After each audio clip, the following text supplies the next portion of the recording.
افغانستان میں تقریباً 20 برس بعد امریکی فوج باگرام کے فضائی اڈے سے کوچ کر گئی۔ یہ بات آج جمعہ کے روز 2 امریکی ذمہ داران نے بتائے ہے۔ یہ فوجی اڈا طالبان کی حکومت گرانے اور القاعدہ تنظیم کے ارکان کے تعاقب کے حوالے سے امریکہ کے لیے مرکزی حیثیت کا مل رہا ہے۔ امریکی خبر رساں ایجنسی APA کے مطابق باگرام کا ہوائی اڈا مکمل طور پر افغان سیکورٹی اور نیشنل ڈیفنس فورسز کے حوالے کر دیا گیا۔ مذکورہ امریکی ذمہ داران کے مطابق افغانستان میں امریکہ کے commander in chief general Austin Miller بقیہ فورسز کے تحفظ کے لیے اب بھی تمام صلاحیتیں اور اختیارات رکھتی ہے۔ انخلاء اس بات کا واضح ترین اشارہ ہے کہ افغانستان سے آخری امریکی فوجی کے کوچ کا وقت قریب ہے۔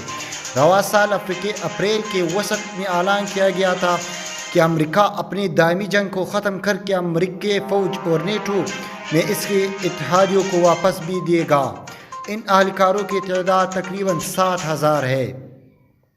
امریکہ نے سیکورٹی اندیشوں کے سبب افغانستان میں موجود اپنے آخری فوجی کے کوچ کا وقت متعین کرنے سے گریز کیا، تاہم کابل میں حامد کرزئی بین الاقوامی ہوائی اڈے کی حفاظت کے سلسلے میں مذاکرات جاری ہے۔ اس وقت ترک اور امریکی اہلکار مذکورہ ہوائی اڈے کی سیکورٹی سنبھالے ہوئے ہیں۔ ہوائی اڈے کے تحفظ کے لیے ترکی اور افغان حکومت کے درمیان نئی سمجھوتے کے لیے کوشش جاری ہے۔ کابل میں امریکی سفارت خانے کی سیکورٹی کے لیے تقریباً 665 امریکی فوجی ہوگی۔